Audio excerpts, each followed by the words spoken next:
Can you pass the chips? No.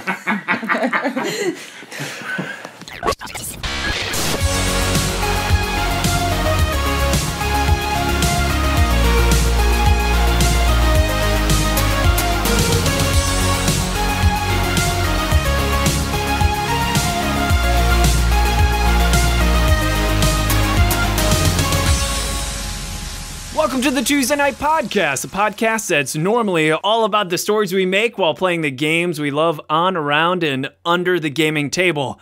But today's episode is a special episode because it's a Tuesday Night Playcast. Yeah! This is the Mothership episode.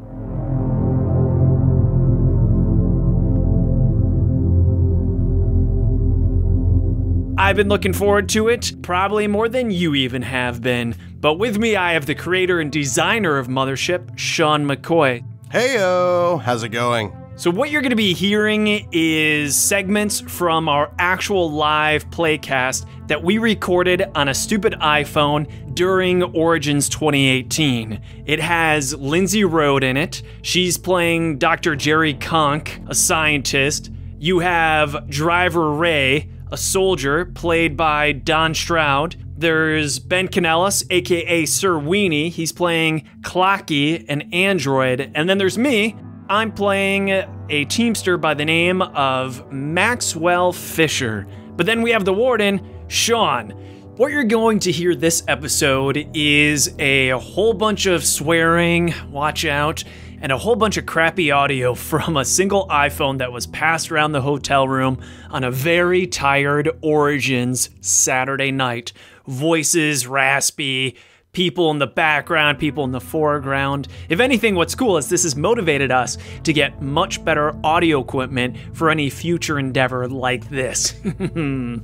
And we're going to chime in every once in a while to tell you what you've been hearing and maybe what's going on for any type of clarifications, just because we're so excited we don't want to shut up during this thing. But one of the cool things that I really like about the game is there's asides with some characters, and you'll know when someone is taken outside of the hotel room into the hotel room hallway to be spoken to by Sean the Warden, because you'll hear the door opening and shutting, and they naturally have these whispered tones. So if you hear the door opening and closing, you know they're hearing something that none of the other players are hearing, but you'll get to hear it as a knave or knight. Keep that in mind, because Maxwell Fisher never has an aside. Captain Driver Ray never has an aside. They're totally left in the dark. So keep in mind, if you think, wow, they're being stupid, they're not hearing everything. But let's talk about character creation a little bit, shall we, Sean? Yeah, so one of my favorite things about character creation is how fast it goes. It's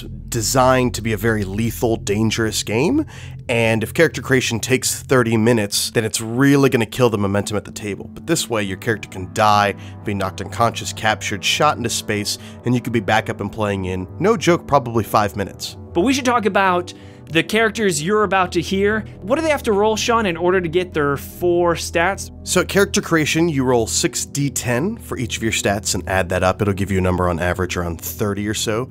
We've got 4 main stats: strength, speed, intellect, and combat. So you're looking at a minimum of 6 with a maximum of 60 then? That's right, but because you're rolling 6d10, everything sort of averages out in the middle. It's really, really rare that you would roll 6 or 60.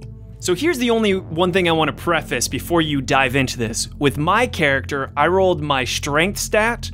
Out of a potential 60, I rolled a 57. So I had a 57 strength, which is almost the extreme maximum.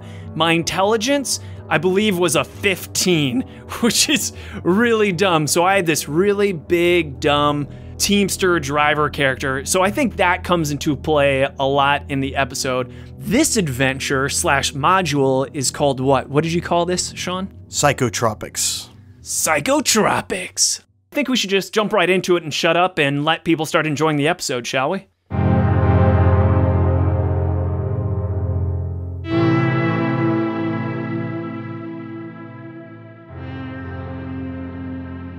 Welcome to Mothership, the sci-fi horror game. Thank you all for playing tonight. And you've all been picked and sent on a mission to go to Hecate 667C. What you've been sent to do is retrieve a top-secret weapon that the military has been devising.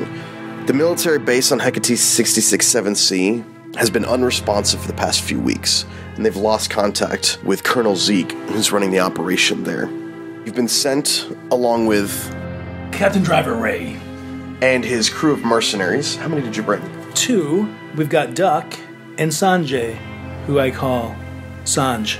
Very good. You've also been sent with a teamster named Max Fisher, teamster, a gearhead, and I have a strong distaste for any technology that's owned by the corporation, because as a union worker, that opposes pretty much everything I stand for, union strong. And without the union, I'm pretty sure the corporations at large would own everything. I'm good at repairs. Pretty much if it's broken, I'll fix it, and the bigger the machine, the better I like it. If it's broken, I'm gonna love it until it's not broken anymore. To chaperone you on this mission, you've been sent with an android named... Greetings, I am the Compliance and Labor Optimization Construct. You can call me C.L.O.C. or Clocky for short. I will be here to log your time to make sure that you all stay within compliance of galactic law. I also hate you. I hate you, Clocky. I hate androids. They're the embodiment of the corporation. Correct, I work for the corporation. I was built by the corporation to keep an eye on you to make sure that you are at your finest tip-top shape, good sir. I didn't realize this getting into this, so I'm not too happy about this. It's kind of a living hell. So the only machines that I like are the ones that don't talk back to me with words. I appreciate that constructive criticism. In addition to Clocky, you've also been sent with a scientist, an expert in the field of... biology. My name is Jerry Conch. I am a biologist. I've never done a field mission before. It's a little bit underneath where I really... It's dirty work. Warden, how long have we known each other? That's a great question. I'd imagine Clocky is probably pretty new, maybe having a day or two of training with Dr. Conch. Yeah, Dr. Conch. Jerry. Dr. Conch, Jerry. Whereas Max, you probably know Ray Driver? I hang with the Marines. It's a blue-collar mentality, and I'm also noticeably big, so the Marines tend to like me just because I'm a meat shield, if nothing else. You could be a well-known mechanic and vehicle specialist that gets brought on missions like this as sort of a specialty. Sure. Yeah, we refer to him as Molehill, because he's actually a mountain. Ironic. That's pretty good. All right, Conch, step out with me into the hall.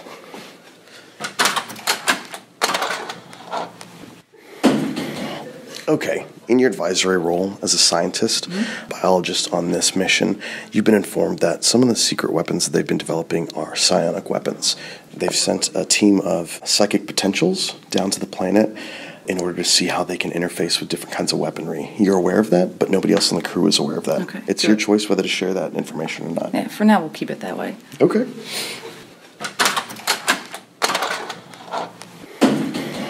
Your main mission is to travel down to the base on Hecate, find out what happened, retrieve any survivors, and in particular, retrieve the data on the developed weapons. Clocky, I'm also going to need to see you out in the hall.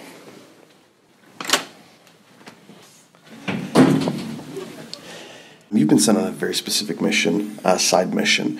There is a specific kind of android called a Dorian, a widely banned kind of android.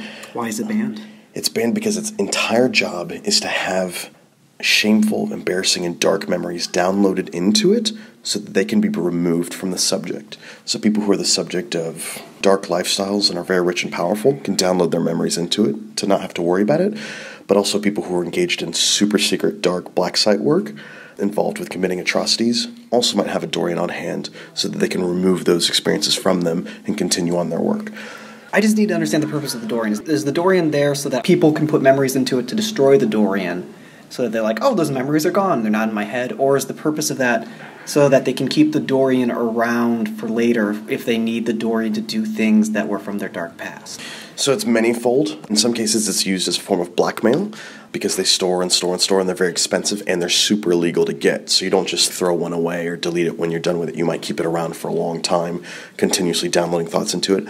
It's also for people who are running dark experiments, complicated experiments, to allow them to continue working without the impediment of the moral sort of anguish that goes through that.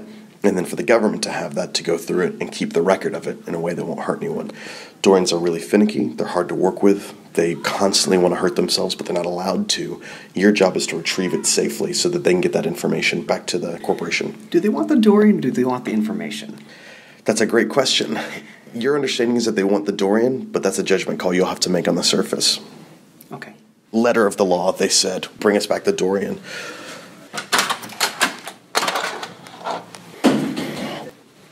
Okay, your captain informs you guys that you're pulling into orbit around Hecate 667C, and that you will all be loading into the dropship, which will bring you down to the planet. It's a sort of shuttle. So there we have our cast of characters. Sean, my understanding of the mission at this point is different for everyone. The main overt mission is go down, find Colonel Zeke to see why we've lost communication, but also bring back whatever weapon technology they were working on.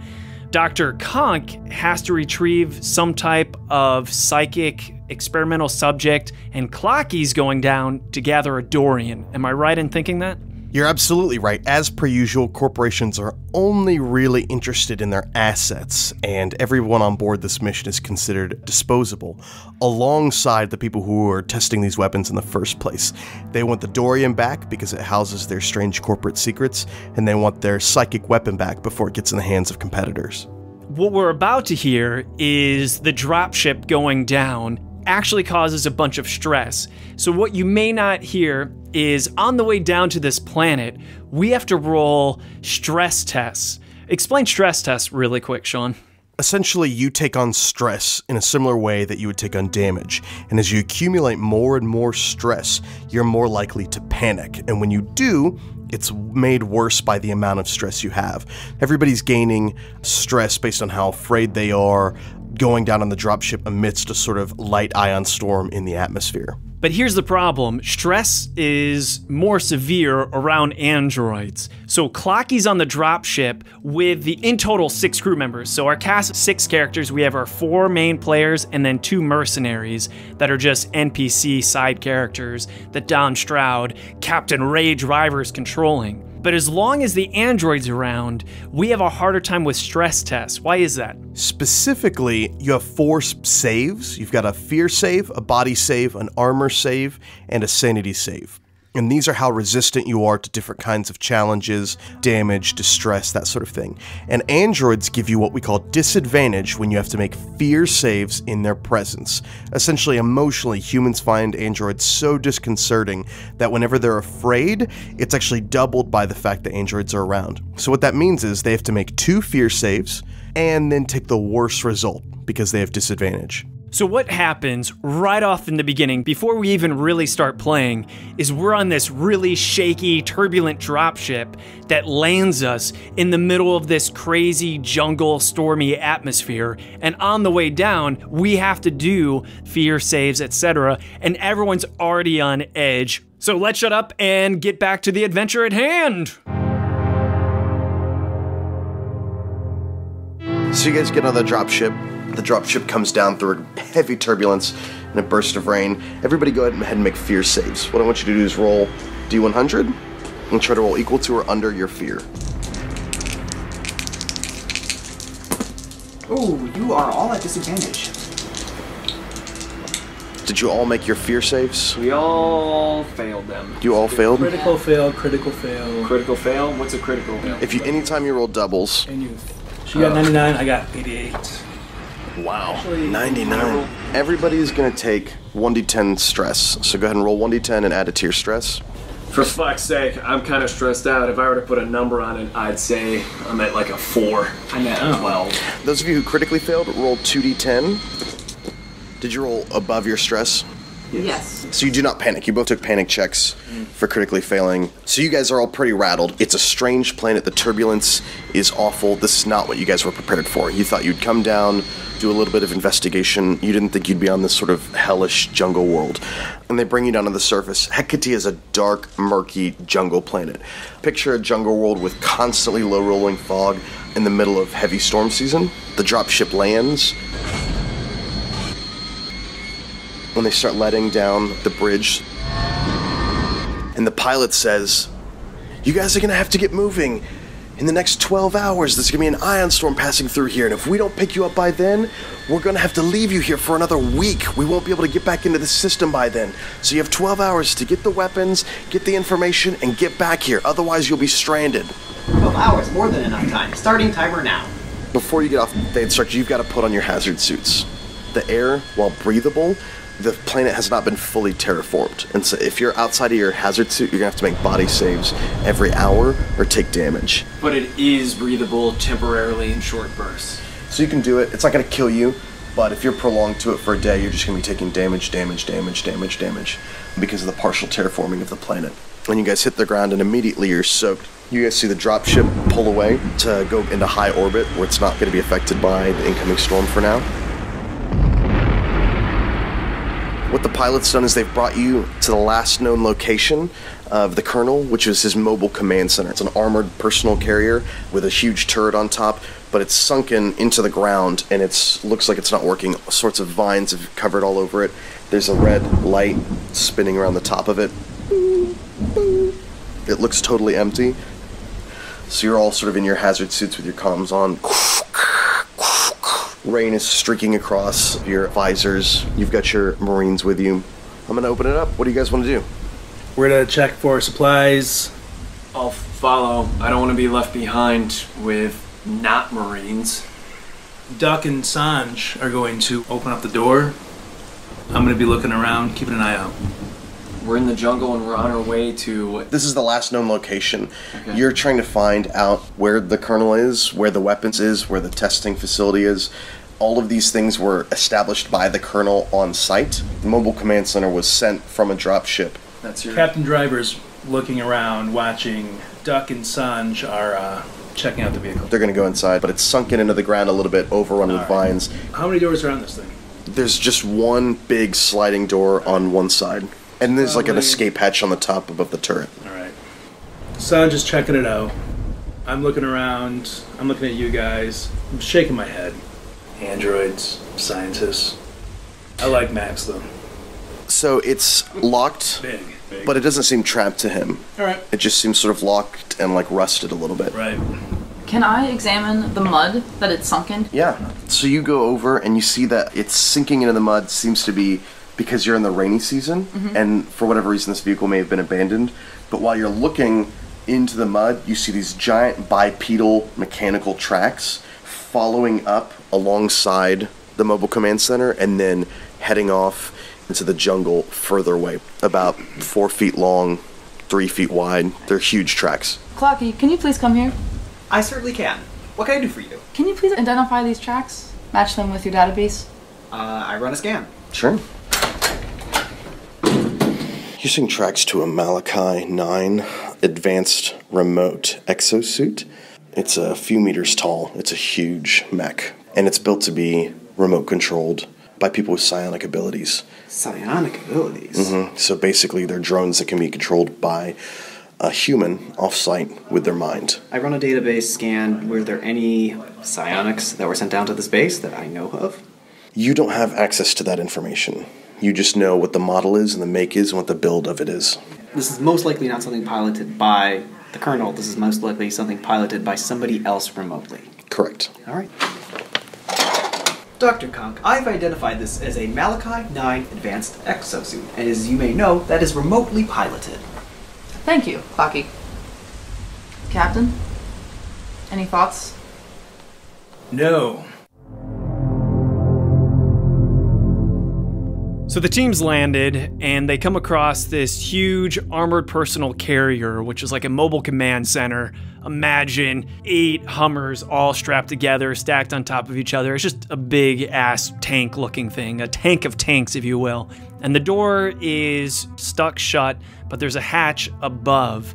Already, the biologist has found tracks in the mud, and Clocky knows that it's some type of huge mech tracks. The rest of us know that it's some type of mech, but we don't understand that it's remotely piloted. But what you're about to hear coming up next is a little personality conflict, but what they find inside is not so fun.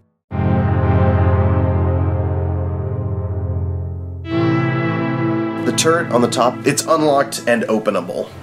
Captain Ray, we have entry here. I suggest we hurry, as time is money. Captain, question, do you just want me to cut through this thing like a knife through butter? Or do you want to go ahead through the roof? Yeah, we don't have our mag boots on like Skin Job over here, so... I don't wear my bag boots. They are part of my... Exoskeleton? I prefer the term chassis. So do I.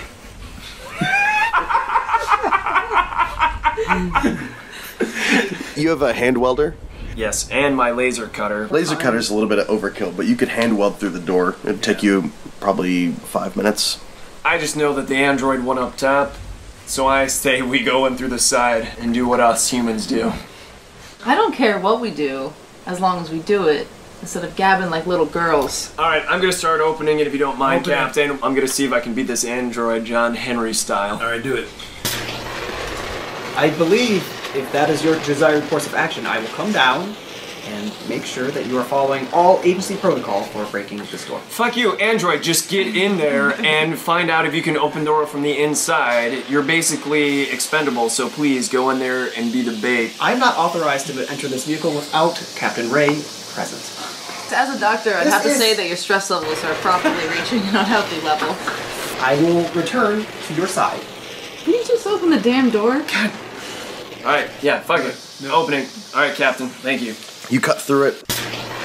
Sparks are flying, and it just creaks open with a loud creak. It's dark inside, but there's the dim glow of instrument panels. Max Fisher hangs back so the military men can do their thing. Respect.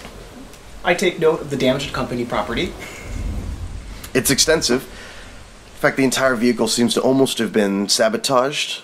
Clocky has infrared built into his ocular units. Does he see anything that is not within the normal spectrum of light?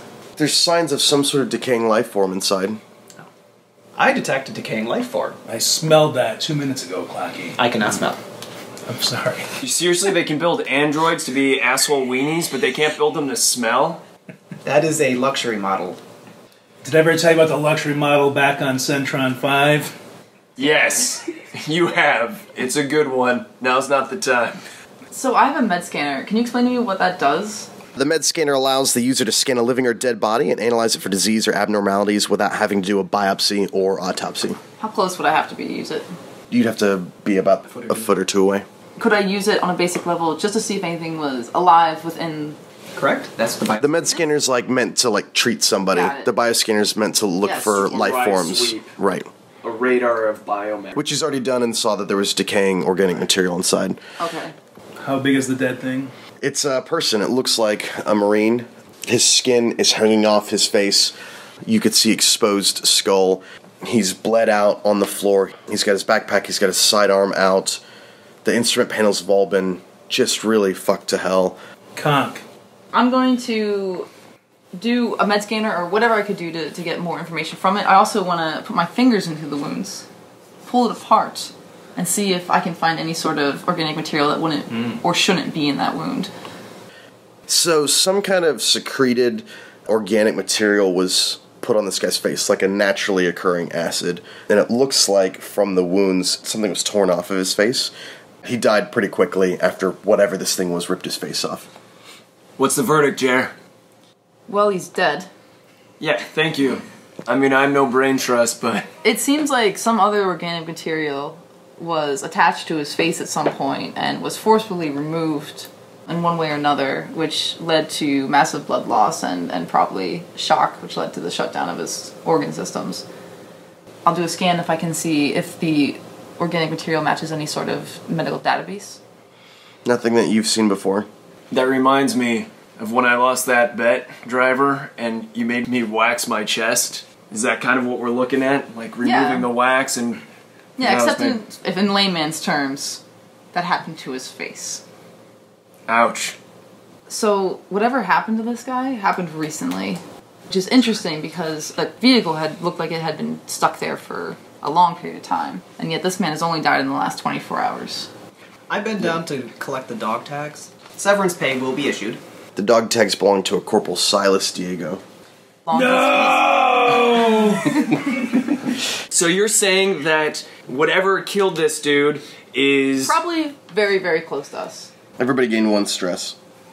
Can we check the gear, see if he's fired his weapon, see how many clips are there, and of course, requisition the gear? He's fired a lot of his gear. He's got 1 pulse rifle clip. You also find an audio log on his person. Oh. Did we listen to that recording? You haven't. Why not? You just haven't done it. Let's do that. You hear this crackling out through the audio recordings, through the static, in a very afraid, hushed voice. It says, "If you're listening to this is Corporal Ambrose Gideon. The Colonel sold us all out. He took the girl and the rest of the men and went to that goddamn ziggurat in the jungle. All of them have those things on their faces now, and you can't even tell us apart anymore.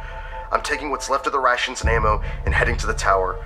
I'll broadcast on channel HC71 every hour on the hour. I hope you find me.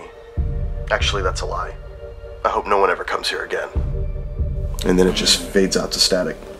Did we all just hear that? Does anyone feel afraid? Yeah. Then roll a fear save. I don't. Disadvantage, you're in the presence of an android. Fuck. Lost. Because of fucking Android. Fuck! Go ahead and gain 7 stress. So timeline, how long does it take me to repair this thing? Probably half an hour, maybe an hour. I'm looking at this, I'm guessing 30 minutes, maybe an hour to fix this thing. You guys want me to get this baby up and running again? We do not have a destination in mind. Why would you repair this vehicle? Because it's broken and we can go around in this instead of running our naked asses out there with whatever acid goop is going on. It might not. I'm not talking to the android, I'm talking to the Cap. And Cap, you want me to fix this thing so we can roll out of here, or we walk Why in? don't you fix this thing? Sean, I'm gonna begin repairs. Walk me through that. What's your most relevant skill, you think? Vehicle specialization, I'm an expert at it. That's awesome. Let me explain vehicle specialization. You should pick a class or model of type of vehicle for that. So, for instance... This one. This one. Sure, you could do that if you want. That'll be what it is, though, for the remainder of the lifetime of this character. What do I call this vehicle again? Let's call it an APC. Hey, I'm specialized in armor personnel carriers. That's one of the reasons they sent me down here, is I fix these things. This is standard issue with military. I've got this thing. I'm gonna mechanically repair it. How do I do it, sir? So you're gonna make an intellect check. So what's your intellect? Fuck. 15. So you get to add your vehicle specialization to that. That is 15%. So you have 30. If you have any tools, or if anyone's going to help you, spend the time helping you, you can get advantage on the roll, which means you'd roll twice and take the best result. I've got my hand welder, I've got my crowbar, and that's all I need. You probably want somebody to help you. Duck's going to help you. So he's going to be out of commission for about 30 minutes to an hour. That's right. I have an electronics tool set in case you want to borrow that. May I borrow... Hey, Cap, take the electronics tool set from Clocky over here. Would you mind handing me that, Cap? Hey, Clocky, do you mind? I can give them. These are company issues. Like, just shut up. Okay, now what do I do, Sean? So you've got a 40% with advantage. So we're going to make your first of 2 crisis check rolls. So you roll D% twice. Take the best result. You want to get under 40. 81 is no good. And 11 is good. In fact, it's a critical success. Ooh.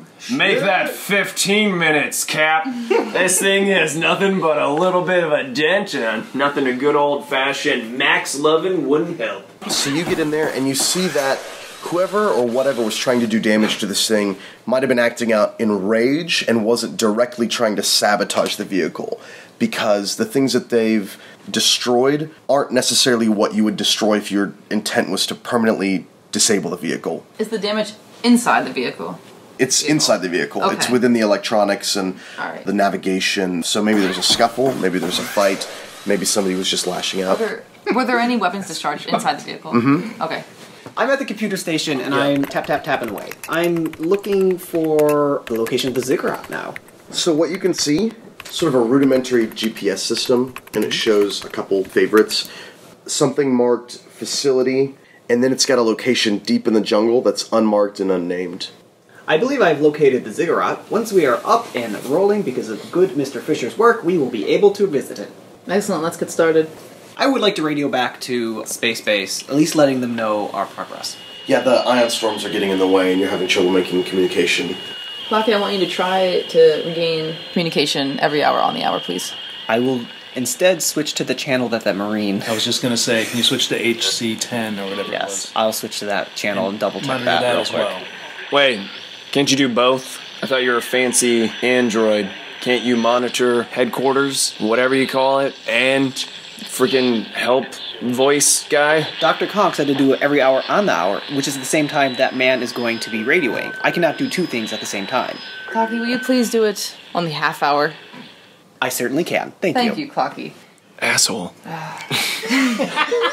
So you hear an auto broadcast on the HC71 radio channel, and it's just a location of coordinates that seem to be a perimeter tower on the outskirts 400 or 500 yards away, but not in the direction of The ziggurat? They said that the girl was at the ziggurat, correct? Yes, the girl. Then we're heading which to girl? the ziggurat. Do we know about a girl? Who was Right. the girl? It says the colonel took the girl. The colonel took the girl. Which girl? Bianca? Do either of you think that you would know who the girl was? I think I might know who the girl is. All right. If you had to guess, the girl is named Ruth, who is a high-level powered psionic potential.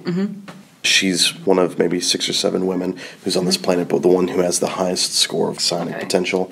Your best guess, that's probably who he's referring to. He could be referring to a girlfriend, some local that he knows, but there's a good chance he's would that be referring to Ruth. high priority from what I know from the mission? If the colonel's absconded with the highest potential psionic candidate, that seems like it would be definitely worth investigating, definitely something the company would want back.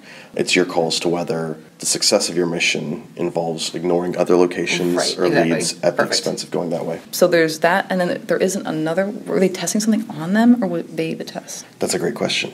Oh, you son of a bitch.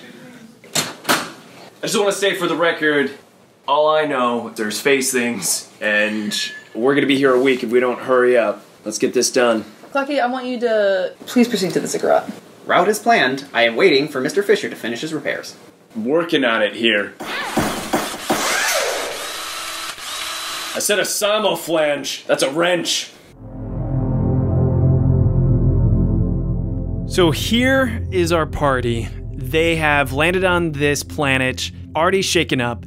They get inside the armored personnel carrier, find some mutilated corpse from an alien encounter of some sort.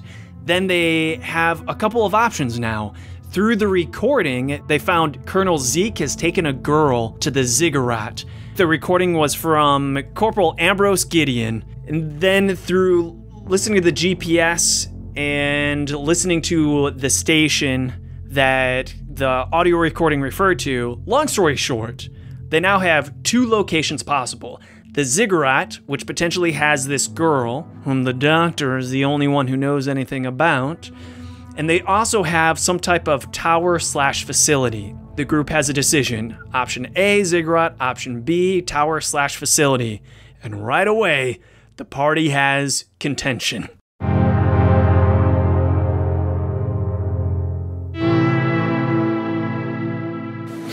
So you finish your repairs. Do you guys want to go to the ziggurat? No. Yes. Okay. Where do you want to go? You said the broadcast was from 500 yards away, which is close. He said ammo, rounds, rations. I know you don't have to eat, Clocky, but did you guys bring rations down here? Well, I don't plan on staying weeks, so no, I did not. Do you want to be prepared, or do you want to be dead? Prepared! If we do this mission right, we're in and out of here 12 hours. Now, I have a very comfortable bed and an adorable puppy at home that I would very much like to see. So, why don't we head to the ziggurat and actually complete our mission? Are you calling that Chibi Cthulhu your puppy? Yeah, since they've genetically made Chibi Cthulhus in real life, yeah, I'm kind of addicted to them. And I know they're a designer pet. There's some judgments about that, but you just don't know until you own one. I'm done with my repairs, so do you guys want me to drive this thing, or do you want me to start repairing some weapons? Ooh. You could repair the weapons, and we go check out the rations. How long would it take me to repair the weapons? Because splitting up will be fun right now. Maybe another half hour to get the Gatling gun working, but you'd have to do it on the outside of the vehicle. You wouldn't be on the inside. So if they're driving, you're going to be on top of the vehicle while they're driving. Well, Cap, it's going to take me about 30 minutes to do this thing, but I'm not going to be alone out there because that requires me going outside of this hunk of love. So, leave me... What's his name? Clocky. No! Fuck, I don't want you to leave me Clocky. Leave me one of your Marines. Duck, I think, was helping you out. So, leave me Duck. Duck's been doing good. So, do you want me to do these repairs with Ducky? I mean, 30 minutes tops, guys. Yeah, we can beat it. Let's do it, Ducks. Everybody make a fear save. A quarter of your time has passed, so we're just seeing how stressed out you guys get. 7. Hey, guess what? I'm still here. Can he actually go away? Shit. 5. Who all failed? I failed. Gain the 4, stress. right? What's everybody's stress at right now, just so I'm 6. aware? 12. 7. 12. Great. I love this game. Who's heading to the tower? We're going. You and... Sanj. Clocky can come. We might need his... I feel like Clocky needs to oversee the repairs. He's much more interested in the company property. That's probably true. He would stay. I'll go with you, Captain. Could use a good biologist. Yeah. Conch, doctor. I also have first aid skills if anyone needs shit. assistance. Yeah. So Conch, Ray, and Sanj, you guys head out on foot. The rain's thick. You're going to have to chop through the jungle. Anybody, you guys have Vibe Shetty or anything like that? Dear listeners at home, I'm definitely looking for suggestions for a new name for the Vibe Shetty. It was the first thing to come to mind, and I have never liked it. Vibra Shetty would help a lot. Vibra Shetty. Yeah. Name my next vibrator then. Vibra Shetty. Because there's a lot of bush. So, Alpha Team, you guys head out. Bravo Team, you guys stay and work on the repairs. Alpha Team, you guys are trudging through the jungle. In the distance, in the direction of the distress signal, you see smoke barely through the rain and an orange glow. We're going to proceed. Okay, as you approach, you clearly see looks like a hastily constructed guard tower in the distance, maybe for setting up a perimeter. And at the bottom of it, there's a fire and 3 silhouetted forms, humanoid, standing between you, the fire, and the tower. I'm going to call out. Captain, Yeah. I just want to remind you that we don't know what's been going on. We don't know who these people are or even what these silhouettes might be before you start waving, making general peace signs at them. And they don't know we're here right now. Now, I will always concede, as I am sure that you have a plethora of experience with strange men. Conch, I think you're right. Sanjay, light him up. Go ahead and make combat rolls. Are you shooting or not? No, I'm not shooting my gun at them.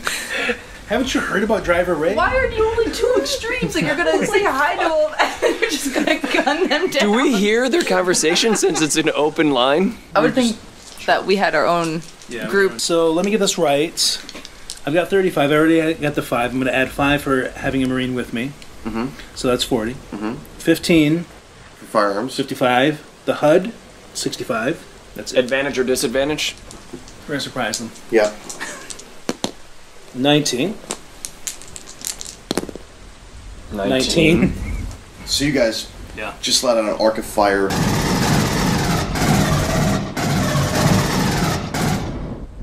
Two of them just fall flat on the ground.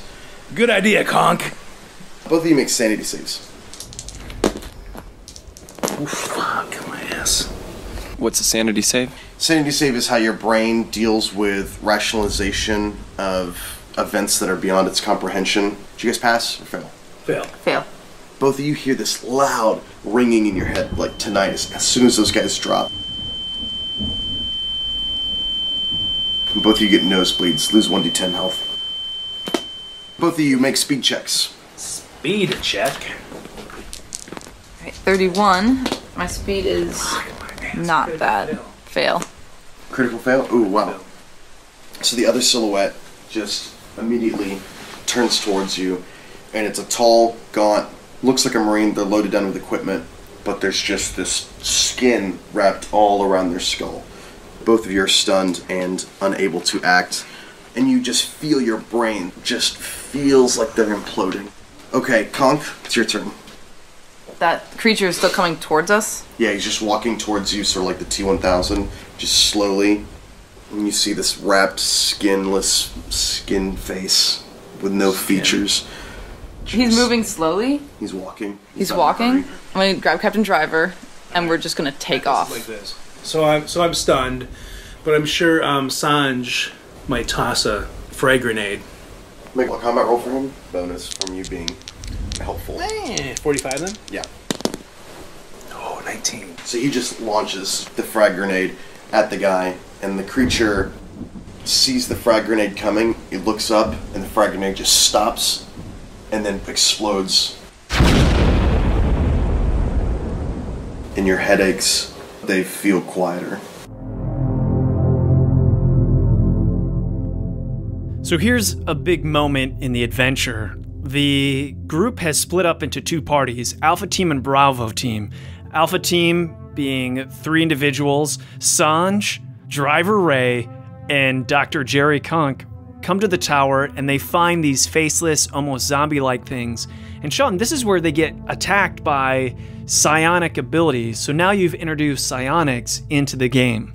Yeah, I've always loved psionics ever since I saw Akira as a little kid. You and I have talked a lot about whether they have a good place in sci-fi horror in general. My plan for psionics is to never introduce them like magic powers, like Jedi powers, but instead have every psionic ability or effect be a totally unique thing, introduced one at a time, and have them have huge side effects dealing with stress, etc. So what you're saying is, in the Mothership world, psionics are so incredibly rare, and they come with such severe side effects that no actual player character would ever want them. And if you did have them, you'd probably want to get rid of them because your life is now in a timeline headed exponentially towards insanity.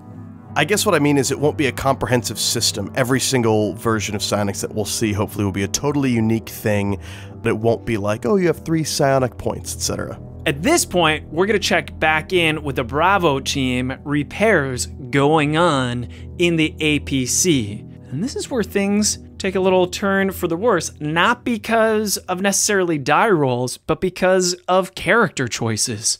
Let's tune back in.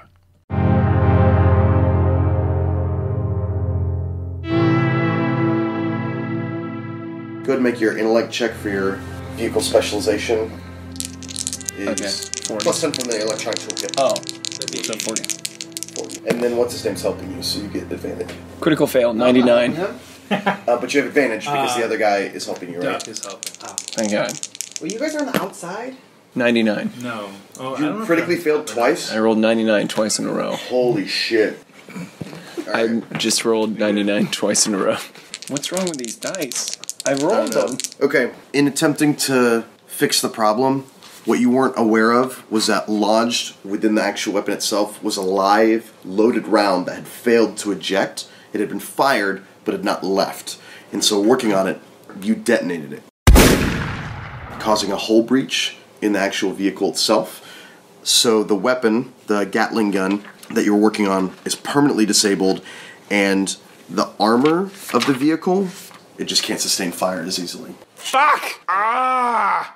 Do I need to take a body save since I just exploded something that didn't... Make a body save. Fail. 20 damage. Duck you're driving made a away? save. Duck made a save. You know why? Because I took that blast. Because I'm the molehill. So are we saying that maybe you tried to shield Duck from the blast? Right. You knew it was coming, you saw it was fucked, you jumped on the grenade. Okay. I think Duck is pretty impressed by that. In fact, give Duck plus 19 loyalty. Your mercenaries have loyalty, which is called into question whenever they're asked to do something beyond what they think is reasonable. Just to play it out for Clocky. Clocky heard an explosion out there, and then heard an explosion on the roof where the Marine and the Teamster are doing work.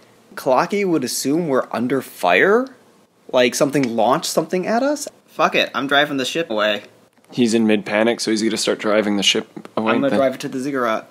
Okay. Yeah. We're on top of the... Yeah. Okay, so you're driving towards the ziggurat? That is my prime objective. We only got 12 hours, and Ion Storm sounds pretty bad for an android, so I'm GTFO at this point. Okay.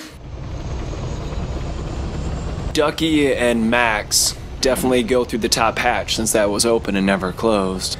And we want to jump in. May I make the assumption that we jump in and see that the fucking android is driving this thing? That's what's happening. We're under attack! No, that was an error mechanically. There was an... Just stop. It's fine. I am damaged. We are under attack. No, I was damaged. We're fine. The APC is a little damaged. Stop driving. You're leaving frickin' Driver and Jerry behind. Stop driving. Is that a direct order? Yes, stop driving. Stop Driving. Okay. Maxwell is going to take the wheel and start driving towards the tower to pick up Jer and Driver. So you start heading into the jungle It's mobile. It's still a vehicle. It's just not as equipped for combat as it used to be. What are you guys doing? Were you heading back? Yeah, we were sprinting back. The tangos are down. Oh, did we defeat that final? There were 3. 2 drops. You threw a frag grenade, and the other thing exploded, and you heard. And your headaches are getting better. Right. Well, we should check out the tower since we went there. Right? Okay, I just want to be clear. Picture in my head. I thought we threw the frag grenade. The creature like caught it in the air with its brain, exploded it, and then was still coming at us. It still hit him. It still hit him. Okay, I missed that part. I don't think we'd be running quite as fast without any enemies. So your goal is to still leave. Oh yeah, we're leaving. Okay. She wants to leave. Listen, What's your name? Jerry. Doctor. Oh, sorry, Jerry Conch. Dr. Conch. For you, just Dr. Conch. Dr. Conch. This is going to be a marvel of biology that I shot down for you, thanks to your excellent recommendation, by the way. There's a creature wrapped around that dude's face. And I don't want creatures wrapped around our faces. Listen, we have very strict guidelines for this mission. This mission is to go get a piece of equipment and get off this planet. What if this is the weapon? Were they doing bio research here? That's classified. Oh. This isn't the specimen I want to check out right now. Hey, I'm married. In space, no one can hear your vows.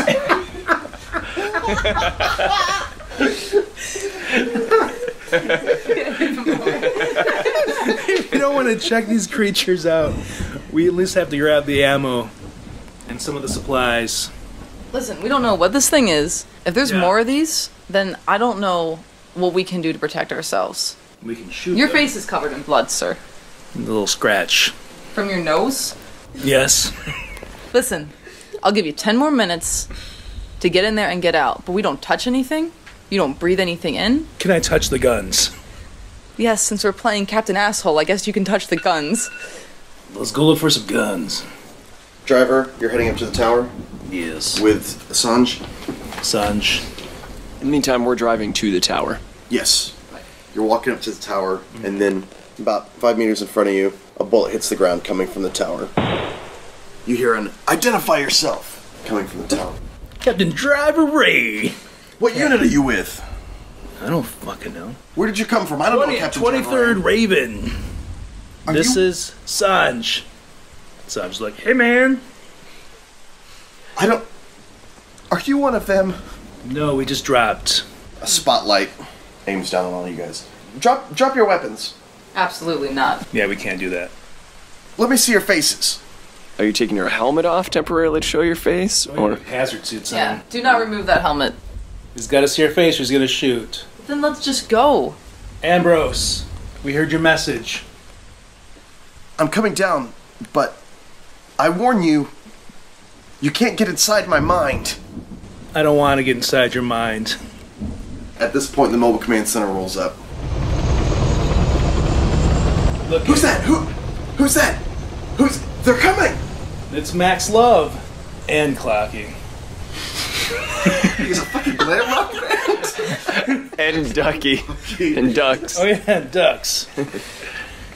That's the Colonel's command unit. No, he's They're gone. coming for us. Yeah, no, he's gone. He starts firing at the APC. I will run into the vehicle, turn to Clocky and go, Clocky, we're under attack. Man the turret. There's no turret. It blew up. Remember? She doesn't know that. Oh. There is a turret, but What's the one that blew up? I want to. the Gatling gun blew Oh, the up. Gatling gun. I'm sorry. The Let me do that again. light mortar is still working. All right. Light mortar, but that's a heavy weapon. All right. Yeah. Let me just do it again real quick. Clocky, we're under attack. Get to the Gatling gun. The Gatling gun is broken Why is the Gatling gun broken? because we are under attack. We're under attack right now. Where's the Gatling gun? Jared, it's my fault. She didn't like my love. I made a mistake. There was a casing in there. There's no Gatling gun, but we got a mortar in the turret. Are we under attack? We are under attack. Should I drive away again? No, I'm behind. Get away from me, Clocky. You broken piece of shit. Ambrose, stand down. Okay, he stops firing. Tell them to get out of the vehicle. I need to see their faces. I launched the mortar. Alright, make a combat roll. Some Driver Ray shit right there. He's shooting at us, and now I'm shooting back. Listen, I'm told I can't Through drive someone away, else. so I'm gonna shoot. You fire a light mortar round, and it goes right up into the tower. Perfect mathematics Boom. of an android. Just explodes the tower completely. Huge explosion. You feel it rocking in the ground. You see a little bit of blood, maybe a foot land. Ambrose is gone. We are no longer under attack. Good job, team. You were still outside during this whole thing, trying to talk to the dude. That's why I always say, don't bring the android. Captain Driver, now that we've incinerated everything that you decided to go looking for, perhaps we could continue with the mission? How about these specimens? They're still standing here. That is not our prime directive. We need to reach the ziggurat and Colonel Zeke. An android who doesn't want the alien specimen. Well, I've seen everything now. I'm gonna turn this thing around and start headed out. You guys start heading towards the coordinates that you found on board the mobile command center. You all get a second to catch your breath if you want. So, Corporal Ambrose Gideon just blown to smithereens. This entire potential side plot line has just been absolutely truncated through the actions of Dr. Jerry Conch and Clocky in a very short amount of time. My understanding is the motivation behind that was probably because she just wanted to go to the ziggurat to find the girl. And I know that now because I've heard the asides. But what happens from this point is on the way to the ziggurat, we have to do a whole bunch of fear saves because time is running out, and pretty much every 15 minutes in real time. Sean, you had us do some checks because the stress was increasing of knowing we only had so much time. I believe 10 hours in game time. Otherwise, we'd be stranded there for 2 weeks. So this automatically added more stress to us. But here's the problem. Clocky is already stressed out. As an android, it's almost contagious. So what happens is, on the way to the ziggurat, Clocky falls apart to the point where he actually breaks and shuts down. Before this happens, it has this ripple effect of everybody's failing fear saves left and right. So now, we're not so much concerned about our physical health anymore, but our mental health is in the toilet. I gave out a lot more stress in this one-shot than I would have given out in my home campaign game. Specifically, like Alan said, setting a timer, making them take fear saves every 30 minutes or so as we played, as the clock sort of ticked down. Because in one-shots, you want to see panic checks. You want to see people freak out. Whereas in a campaign, it's a lot more of a deliberate, slow pace, and that stress is more something like debt. Whereas it builds up. If you don't take care of it, it'll get on top of you. Whereas in a one-shot, you sort of want that chaotic, frenetic pacing, and I thought it was better to amp that up for this podcast. Here's a little audio that didn't make the cut. Because we're on our way, we had this opportunity to take a rest since we're just traveling from point 1 to point 2. And when you rest, you can choose to either heal a little bit or gain some sanity back, for lack of a better term, right, Sean? That's right. But it just totally backfired because of time being short. That's when we had to roll these fear saves. So by the time we arrive at the ziggurat, we're all falling to pieces. But I don't need to tell you. You can hear it right meow.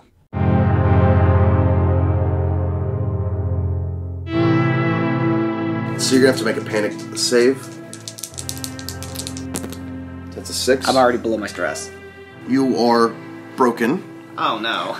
What this means is, for the next 12 days, you panic whenever somebody nearby you fails a save. Jer, what's going on with the android back there?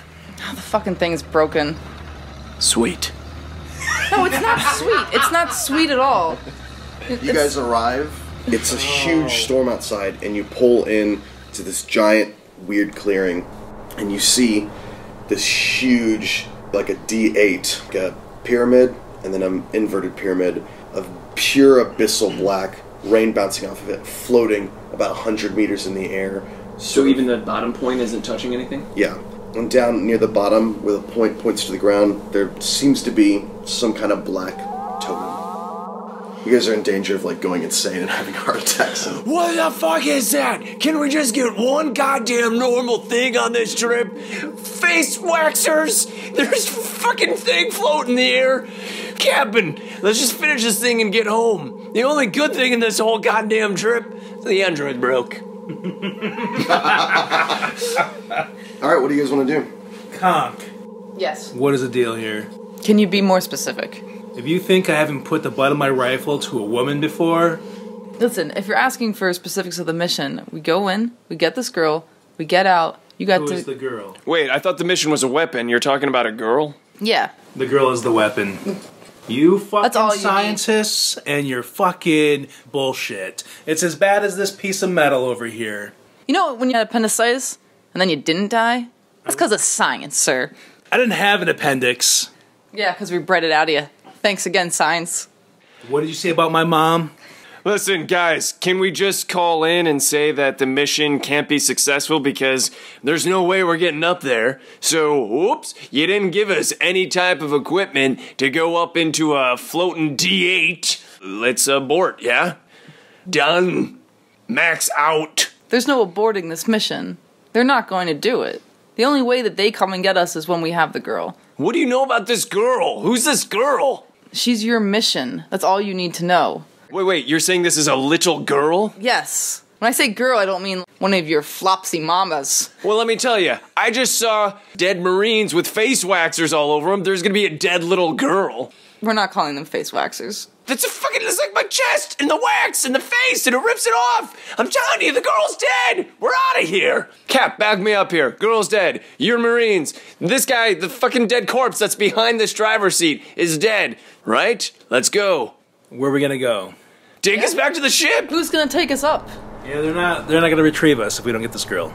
Alright, well, this thing doesn't have a up gear, so how do we get in the D8? Alright, fuck it then. If we're gonna save her, I'm gonna see if I can drive this thing up there. I'm gonna drive right to see what that thing is. Maybe it's some kind of spring that will help launch us into this D8. Fuck it! You pull up to the clearing. There's a 2-meter tall black obelisk with some sort of markings on it.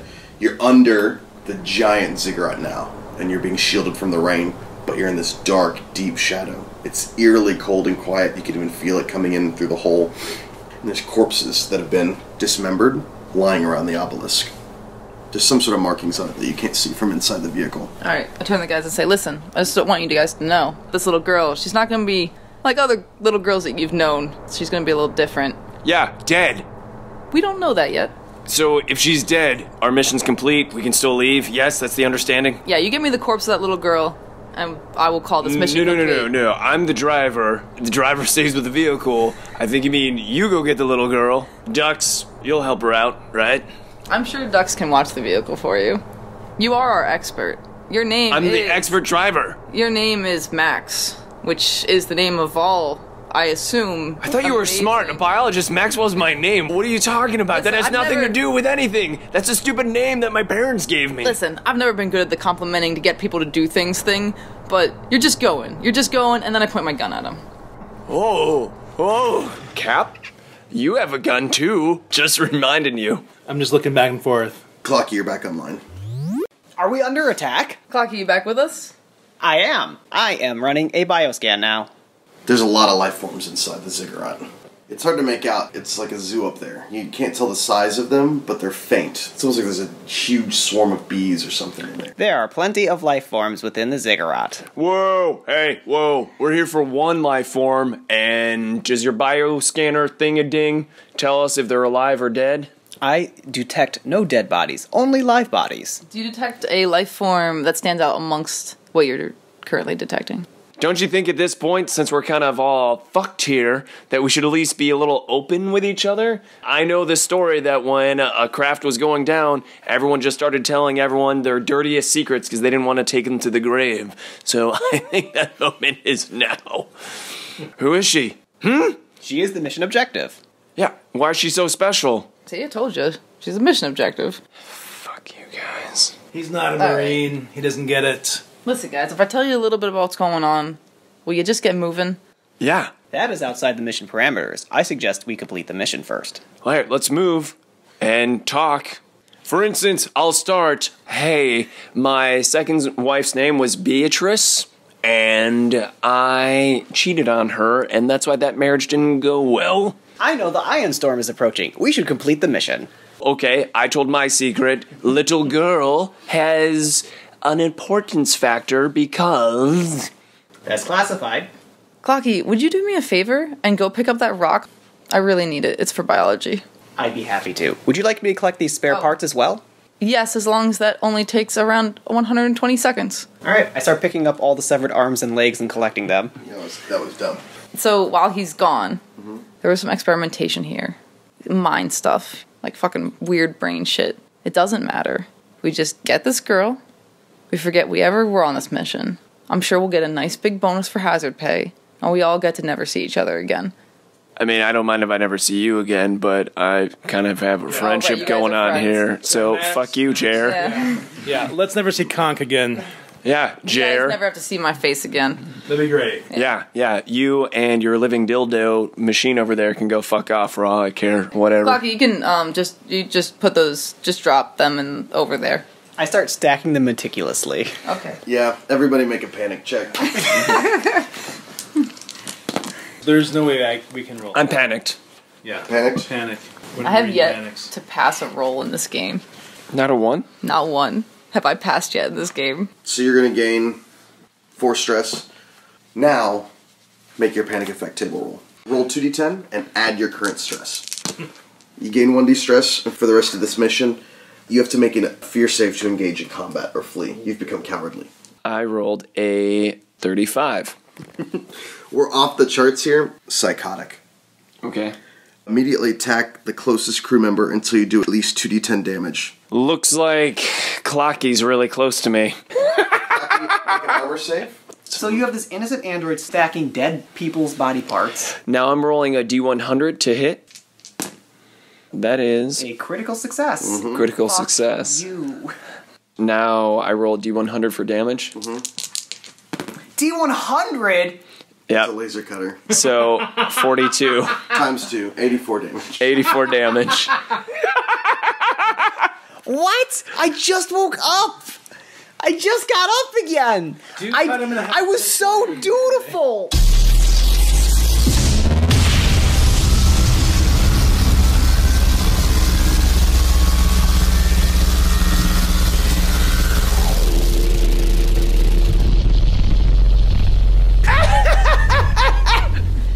I cut him in half. So you just slice an arc right through Clocky. The mission. No. So you have to run me through. I'm not quite sure what happens to me. Okay, so you rolled, what, a 17? Yes. Jesus. You're going to gain 2 new phobias. You can pick what they are. What are you afraid of? I now have a phobia of androids and corpses. So already we're down 2 teammates just from that one really stressful drive over to the ziggurat. We had Clocky shut down temporarily. Captain Driver Ray eventually had a heart attack. Dr. Jerry has 2 new phobias, androids and corpses. And then there was a psychotic episode with Max Fisher. But I think as we're listening to this, one thing that people need to take into account is what's actually going on in real life with the players. Because this is in the middle of Origins, Saturday night. You can hear it in our voices. We are actually tired. And what you're not realizing is that this is... How long into this are we, Sean? We're about 3.5 hours in. So this is the system working as planned. The results are compounding, people are freaking out, which is leading other people to freak out, which is creating more and more consequences, which is sort of what you want to see in Mothership. You want to see this stress and fear and all this rage and tension between people not sharing information, between parties splitting up, between people not working as a concerted effort or thinking through their plans, just going, even chasing after the mission without doing any sort of investigation or prep work. It's all coming together and sort of bottlenecking at this one explosive moment, which is the system working exactly the way it's supposed to. Because we as the players are starting to feel this helplessness. We just lost 2 of our party members. The other 2 Marines are not loyal enough to come join us. They're just hanging out in the APC. All we have left to do is retrieve this girl in hopes that the dropship will actually pick us up, but time's running out. What will happen? Will we get the girl? There's only 2 of us now. Is Driver Ray dead? Let's find out.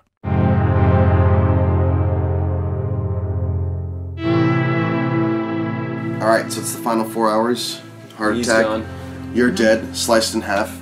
You are feeling a little better from having killed the android. Oh, fuck that guy. Alright, what do you guys want to do? Did you see what I did there, driver? Did you see what I did? I'll make a body save. What? Trevor's dead. Oh, it was good. Oh, I made it. I made my body save. You're unconscious. We don't know anything about what's going on with you. Driver? Driver, am I right? Driver? Jer, what's going on with driver? I don't know right now. Tell me he's not a corpse. Tell me he's not a corpse right now. Stop saying the word corpse. Just Tell me he's not a Can stiff. you just drag him over here, please? Just drag him, like, to me, away from where he is now. Yeah, I'll drag him over here. Let me put down this awesome Clocky killer. Oh, what about the other two dudes? Ducky and Sanji. Neither of them will get out of the vehicle. Medical check. I'm gonna use my med scanner on driver. He's comatose. He could come out of it in about 7 days. So you're effectively out of this session. Right. Alright. Yeah, we'll have him dragged off by... But I have one eye open, looking at Maxwell. Jer, he keeps winking at me. He's winking at me. Jer, Alright, let's go in. let's kill him? Did you say let's kill him? No, let's not kill him. Let's just go and get this girl. Lead the way, Jer. I will. Am I still walking amongst corpses? Yeah. All right. Just let me know if Yeah. I'm in any areas where like that fear would really be prominent. Sure. Besides this one. Besides this one. You're living in the trauma right now. Alright, It's not yeah. new trauma. Right. It's okay. not PTSD, it's just TSD. And a 2 door. meter tall in the Yeah. middle of the field Okay. with markings on it. I will walk up to that. You see these 3 markings For the- etched in to the, like, at kind of like your height. For the listeners at home, it's a horizontal line, a triangle, and then a pentagon. And then below that are these 3 symbols. One of them looks like an octagon, some sort of other shape, and maybe a hexagon. At this point, I will actually take off my helmet of my hazmat suit and light a cigarette while I examine these symbols. Sure, yeah. I feel like under this much stress, the nicotine addiction would just win. And we've been out here for hours, right? Oh, yeah. Yeah, You're so, closing in on yeah, it. I'd be cracking by now if I was a smoker. Yeah, I'll give you -6 stress for that. Okay. Smoking in the face of death. I think that reduces people's stress for sure. The best I can tell you is that that's a 2-pointed object, a 3-pointed object, and a 5-pointed object. Followed closely by a 6-pointed object, a 7-pointed object, and an 8-pointed object. Touch it. Yeah, why not? I'd touch it. I'd stroke it like it's never been stroked before. Which of the symbols are you touching? The first one here. The one that is a 6-pointed object. You touch it and it glows. Make a body save. No. You feel this molecular hum, and then you don't see anything, but your arm just gets sliced off. Take 20 damage. You should have given me a little bit more because I don't want to be alive in these conditions anymore. So I'm at 3 health. Am I even conscious of that? Jer. I couldn't help but notice that you've just got de-armed, but I have on me my hand welder.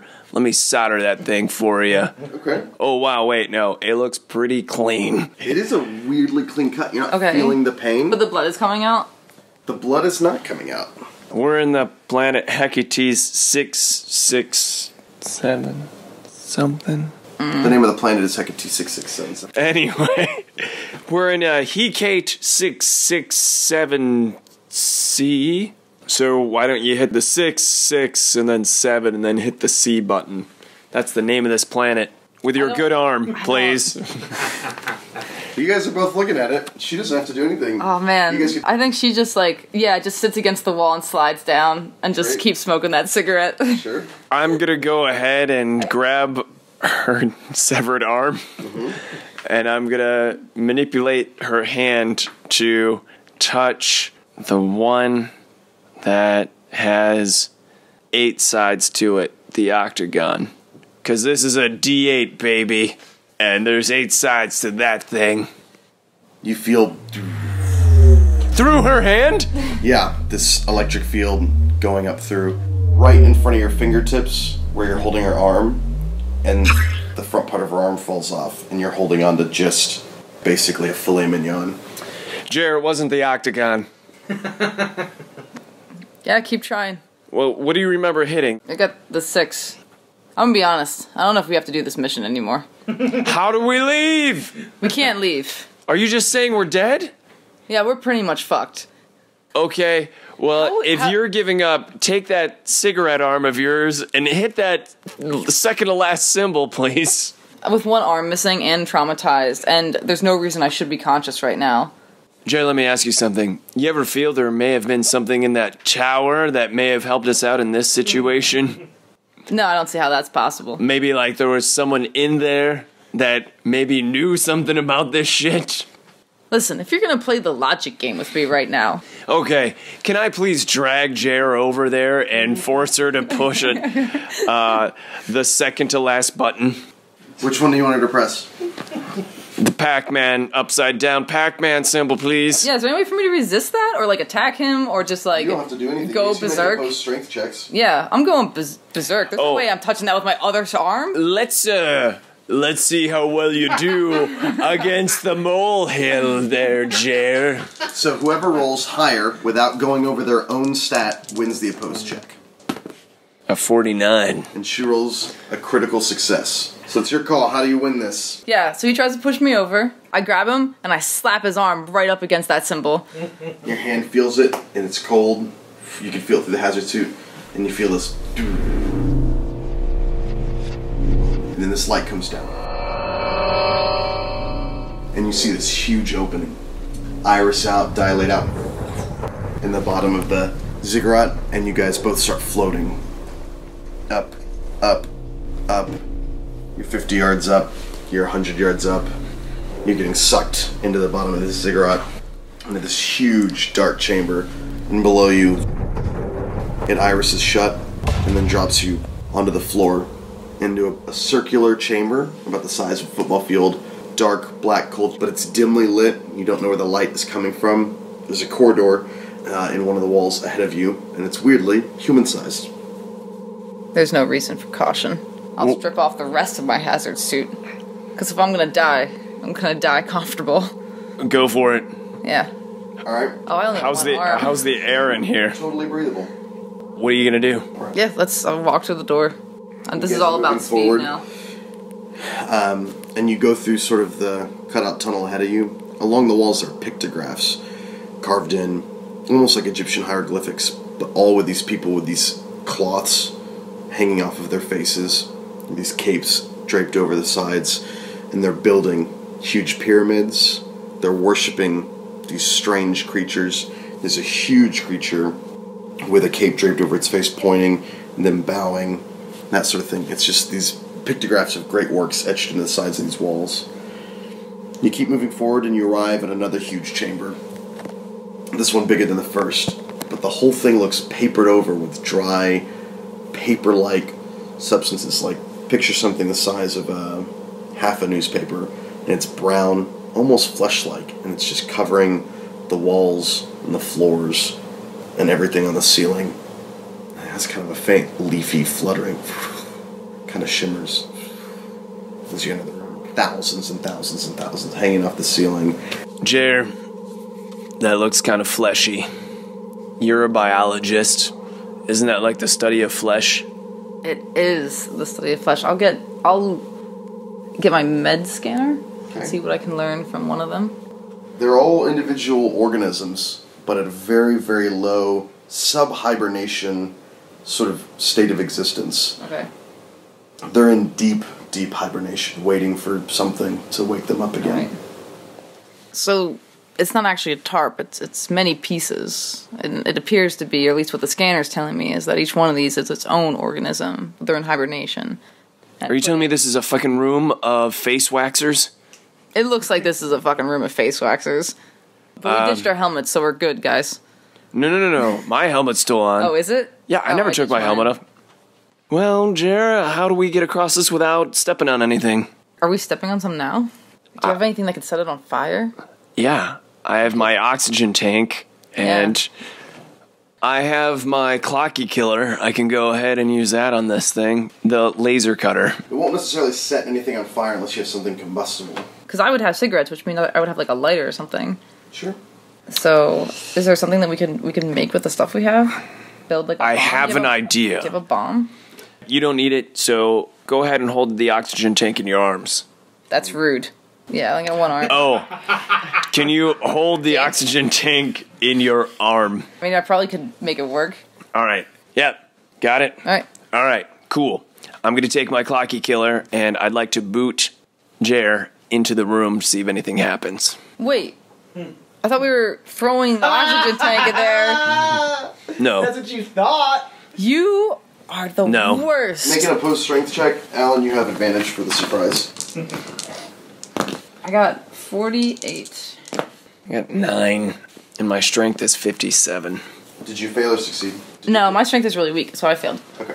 You kick her into the room, and she's in the middle of the room.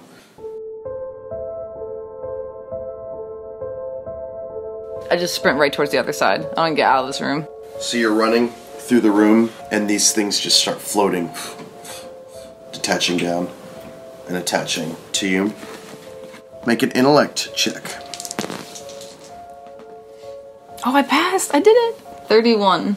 So these things are burrowing into you, and you can feel them just whispering in your mind and reaching, but you're just mentally blocking them out and pushing them out, even though biologically they are attaching to you. You can feel them trying to direct your movements, but you're able to maintain control of your body, and you make it to the other side of the room. Okay. As soon as I see this, however, I'm going to pull the trigger on my Clocky killer. You're going to shoot her? If I see things floating and hitting her and burrowing into her flesh, yeah, that was the plan. Make a combat save. Do you think I would be able to like keep hold of the oxygen tank when I was like pushed in there? I mean, you're holding onto it for sure. Oh man.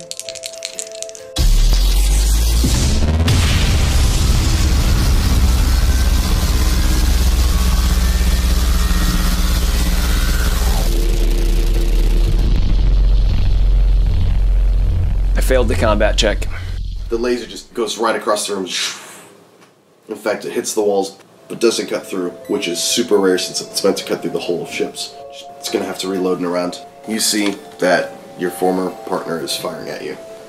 Yeah, I'm just booking it to the other Hey, room. don't lead the witness by saying former partner, please. Yeah, so I just keep trying to sprint through that open door. Alright, you're heading down another hallway. Everything's moving past you fast. More pictograms. These ones more elaborate. You see the people with the things over their heads are making these sort of mental projections and lifting great bricks. And you come to the final chamber. As far as you can tell, there's no other exits. And in it are 12 Marines standing directly at attention with these things covering their faces. And then sitting on a huge throne in the back is Colonel Zeke, who has one of these draped over his shoulder. Next to him, a huge exosuit. And where the cockpit would be is just covered in these. Just plastered to it like wallpaper. All these sorts of skin things. You can't see what's inside the cockpit. And he looks at you and goes, well, well, well. Sure takes him a long time to get here, doesn't it? And his name is Captain... Colonel Zeke. Colonel Zeke. So I guess I'll skid to a stop. Look up and go, Colonel Zeke. Well, you made it this far. What's the news, honey? Seem awfully casual for an infestation of alien species under your mind. This isn't an infestation. This is an evolution. You have any idea the structure that you're in? What we've accomplished together? A 10 hut! And all the Marines do their present arm thing, but they're all just completely faceless. When you say we, can you elaborate? I don't think I could elaborate in a way that your brain could understand. At least not for a couple days. Is Ruth with you? You had a name? Yeah. Fuck. You're looking at her. And he points to the giant mech. Oh, fuck. I am so fucked. It's so royally. Okay. I don't think you guys can be useful. Ruth, men, dispatch. And you see this, like, sort of where the creatures are on top of the mech. And the mech comes like... And the Marines all turn. Go ahead and make a speed check. Ooh, that's actually good. So 17 and my speed is 29. You get to act first. So I'll try to jump on the mech, like run behind the mech and just start climbing up it. Sure. That's exactly what I'm gonna do. All right, so you run up to the mech, you grab one of the handholds, you start climbing up it. But only with one arm, not with two. Right. Yeah. You're clambering up it. you can scale the mech in this turn, but that's really all you can do. You're on top of the thing. That's what I'm doing. But that would hopefully shield me a little bit, is what I'm thinking. Mm-hmm. And then I'm gonna bust that thing open, get inside of it. All right. Remove that child. All the men start firing at you. Go ahead and make an armor save with advantage. So roll twice to take the best result. It's 39. My armor is 35. All right. With the hive mind, sort of all of them just lift and just blow you off the back of the mech. Go ahead and take 50 damage. 50 damage? 3 health. But I die, right? I don't turn into one of them. Yeah, you die. It's still a win. Do I get one last shot? What are you doing? Shooting again. All right.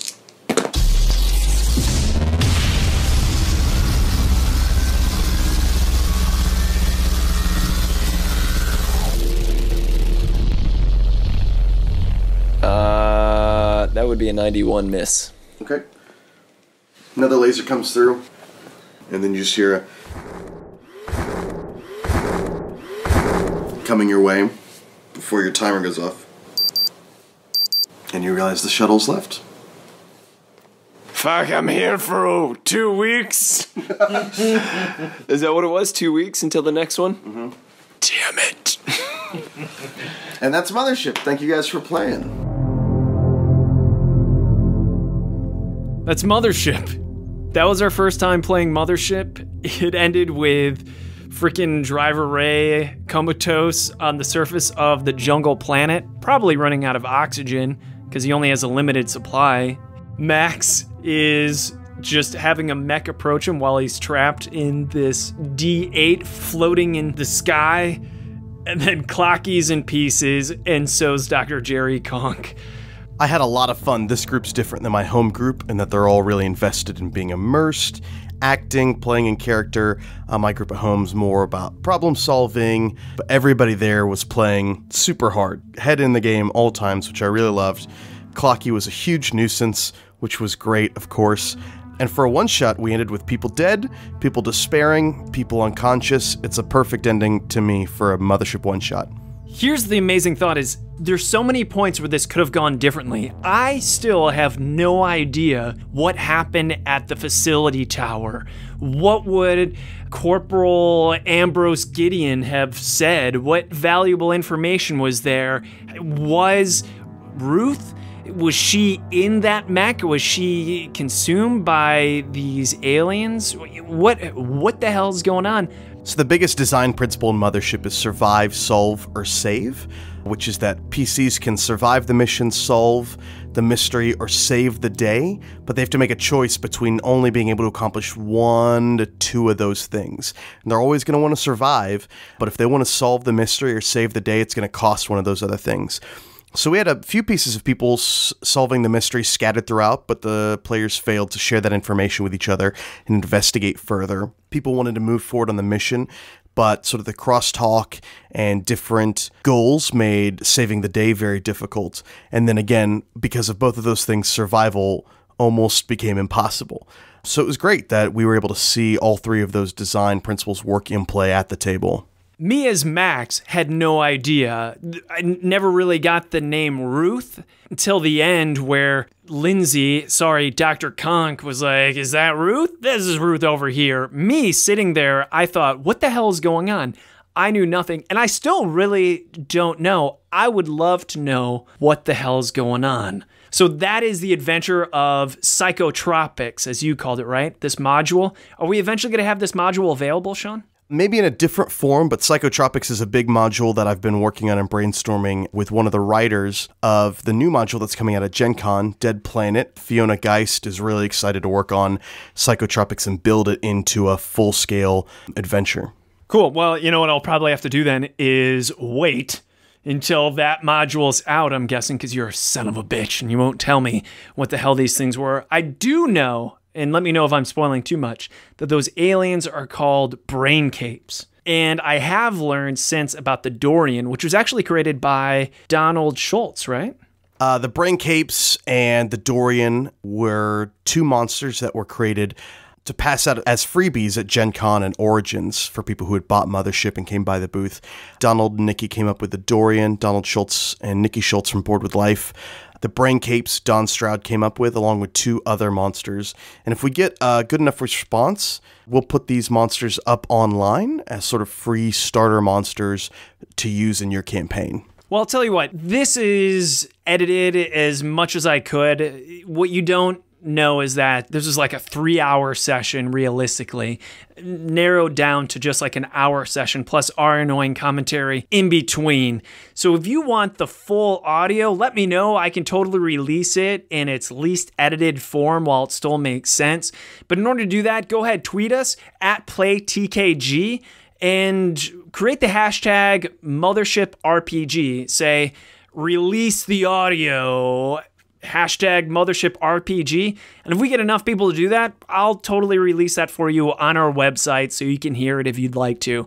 But if you're not interested in hearing it without any of the annoying interruptions or cuts and hearing the microphone being passed around the hotel room, I can totally let you hear that if we get enough. Hashtag Mothership RPG, release the audio, and that'll be done. If you want to send us an email, comments, questions, please do so. Podcast at TuesdayNightGames.com. And I think with that being said, this Mothership episode is finished.